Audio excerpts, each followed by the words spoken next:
नमस्कार, मैं वैभव जायसवाल। उम्मीद करता हूं कि आप सब घर पे स्वस्थ होंगे, सुरक्षित होंगे और अपनों का भी ख्याल रख रहे होंगे। मैं ये भी उम्मीद करता हूं कि आप सब अपने से नीचे या आपके साथ जो काम करने वाले लोग हैं उनका भी ध्यान रख रहे होंगे, उनकी भी ज़रूरतों का पूरा ख्याल कर रहे होंगे। लेकिन शायद हमने जिन्हें प्रतिनिधि चुना था, क्या वो हमारा ध्यान रख रहे हैं?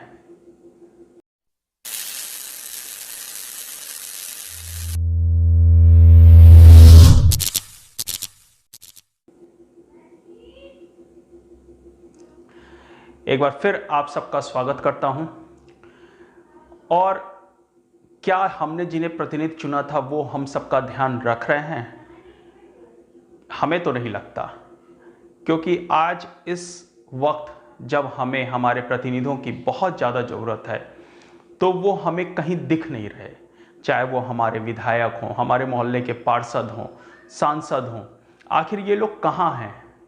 आखिर ये लोग क्यों नहीं हम सबके बीच आकर हमारे हाल चाल को, हमारे हालात को देखने की और समझने की कोशिश कर रहे हैं? वो क्यों आज घरों में हैं? वो हमारे प्रतिनिधि हैं। हमारी ज़रूरतों का, हमारी सुरक्षा का, हर चीज़ का ख्याल रखना उनका कर्तव्य है। हमने इसीलिए उन्हें चुना भी था।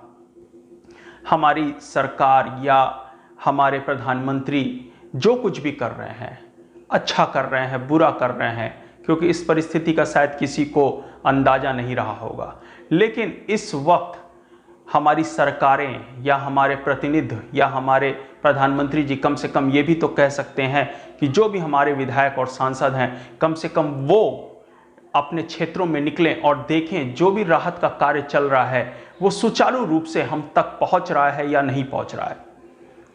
जिन भी जरूरतमंदों के लिए सरकार ने योजनाएं बनाई हैं, खाद्य सामग्री की, अन्य चीज़ों की ज़रूरतों को पहुंचाने की, वो उन तक पहुंच भी रही हैं या नहीं पहुंच रही हैं? आप कम से कम निकलते तो जो भी सुविधाएं हमारे लिए इस वक्त तय की गई हैं, जो भी नियम हमारे लिए तय किए गए हैं, अगर हमारे विधायक, सांसद, हमारे प्रतिनिधि अगर हमारे बीच होते, हम लोग का ध्यान रखते, तो कम से कम हमें ये मालूम तो चलता कि हम तक वो सुविधाएं पहुंच भी रही हैं या नहीं पहुंच रही हैं। ये कोई जानने का प्रयास ही नहीं कर रहा है। और इसी का कारण है कि जो भी क्वारंटाइन सेंटर या कुछ भी इस तरीके के जो भी व्यवस्थाएं की गई हैं, वहां पे मनमाना तरीके से काम हो रहा है। एक न्यूज एजेंसी ने एक खबर चलाई, आगरा की, भारत नाम की न्यूज एजेंसी है, चैनल है, उसने खबर चलाया कि आगरा के अंदर जो क्वारंटाइन सेंटर हैं उनमें किस तरीके से अमानवीय व्यवहार किया जा रहा है मरीजों के साथ। आइए पहले वो वीडियो देखते हैं। आगरा शहर, वुहान जैसा अमानवीय व्यवहार आगरा में देखने को मिला है। तो क्वारंटीन सेंटर में व्यवस्था देखकर आप रो देंगे। तस्वीरें आप तक पहुंचा रहे हैं। साफ तौर पर आप देख सकते हैं कि लोग यहां पर कितने भूखे हैं, लोगों को खाना नहीं पहुंचाया जा रहा है, लोगों से जानवरों जैसा व्यवहार हो रहा है। मानवता, इंसानियत को शर्मसार कर देने वाली ये तस्वीरें साफ तौर पर आप देख सकते हैं कि कैसे यहां पर एक बड़ी संख्या में क्वारंटीन लोग किए गए हैं और उनको खाने की व्यवस्था नहीं की गई है। और एक गेट है यहां पर जहां पर से नीचे से पानी लेते हुए लोग नजर आ रहे हैं, बिस्किट यहां से पहुंचाए जा रहे हैं। तो जानवरों की तरह सभी के साथ बर्ताव किया जा रहा है। तो आपको बता दें, अनुपम हमारे साथ, हमारे संवाददाता और ज्यादा जानकारी के लिए जुड़ गए हैं। अनुपम, क्या आपने इस पूरे मामले पर आला अधिकारियों से बात करने की कोशिश की? क्यों ऐसा है कि इन लोगों तक खाना नहीं पहुंचाया जा रहा है? आखिर क्यों ऐसा है कि इनके साथ इतना अमानवीय व्यवहार किया जा रहा है? देखिए, पूरे मामले पर प्रशासन ने चुप्पी साध रखी है। जब से ये वीडियो वायरल हुआ है, प्रशासन का कोई भी अधिकारी इस पर बात करने को तैयार नहीं है। लेकिन ये तस्वीरें निश्चित ही उस क्वारंटीन सेंटर की जो व्यवस्थाएं हैं उसको शर्मसार कर रही हैं। बिल्कुल। आपको बता दूं कि आगरा में हिंदुस्तान कॉलेज में ये क्वारंटीन सेंटर बनाया गया है, जो आगरा का सबसे बड़ा क्वारंटीन सेंटर है। इसके अलावा 24 और सेंटर हैं जहां पर भी इसी तरह की तस्वीरें पहले भी आ रही थी। लेकिन ये इन तस्वीरों के सामने आने के बाद प्रशासन ने चुप्पी साधी है। कोई भी अधिकारी इस पर कुछ बोलने को तैयार नहीं है। जी, चलिए, तमाम जानकारी के लिए बहुत बहुत धन्यवाद अनुपम।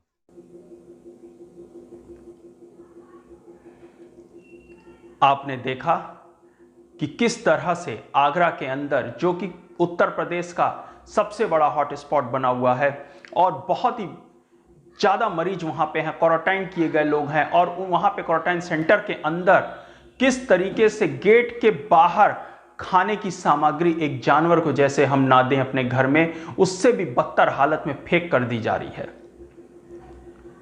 आखिर इन व्यवस्थाओं को कौन देखेगा? हमारे प्रतिनिधि अगर आज बाहर निकलते, देखते कि किस तरीके की व्यवस्थाएं हमारे तरफ से की गई हैं सरकारों द्वारा, मेरा कहना है सरकारों द्वारा की गई हैं, और वो उन तक पहुंच रही हैं कि नहीं पहुंच रही हैं, इसका मुख्य रूप से मूल्यांकन करने का कार्य भी हमारे जनप्रतिनिधि का ही है। लेकिन हमारे जनप्रतिनिधि न जाने कौन सी दुनिया में इस वक्त हैं। ये उनके कर्तव्य का और उनके कार्यों का समय है, लेकिन वो गायब हैं। और प्रश्न मैं करना नहीं चाह रहा था किसी भी सरकार के, लेकिन उत्तर प्रदेश सरकार के ऊपर भी है कि आखिर जब हम इतनी बड़ी त्रासदी में हैं तो उन तक जो हम सुविधाएं देने का प्रयास कर रहे हैं वो उन तक सही तरीके से पहुंच रही या नहीं पहुंच रही हैं। इस तरीके की घटनाओं को देखने के बाद लोग इस तरह के क्वारंटाइन सेंटर में जाने से कतराएंगे। हमें कहीं ना कहीं इस तरह की लापरवाही करने वालों पर कठोर, मैं तो कहूंगा कठोर से कठोर निर्णय लेना चाहिए। जहां एक तरफ हम पुलिस प्रशासन, मीडिया का और हमारे स्वास्थ्य कर्मी, डॉक्टरों का तहे दिल से शुक्रिया अदा कर रहे हैं, उस तरफ इस तरह के कुछ, मैं कहना चाह रहा हूं, इस तरह के कुछ लोग जो उस महान युद्ध को, उस कार्य को कहा जाए तो बदनाम कर रहे हैं, उनको छोड़ना नहीं चाहिए। हम क्वारंटाइन सेंटर में लोगों के अच्छे स्वास्थ्य के लिए, अच्छी सुविधाओं के लिए ला रहे हैं ताकि वो हमारे समाज में इस बीमारी को ना फैलाएं। और इस तरह की अगर सुविधाएं उनको दी जाएंगी, उनके साथ जानवरों से बदतर व्यवहार किया जाएगा, तो आखिर कैसे लोग जाने के लिए तैयार होंगे। मेरा प्रयास सिर्फ इतना था कि मैं एक बात, एक मुद्दे को आप तक पहुंचाऊं। मैं इस समय किसी के ऊपर कटाक्ष नहीं करना चाहता। आप सब घर में रहिए, सुरक्षित रहिए, स्वस्थ रहिए। जय हिंद।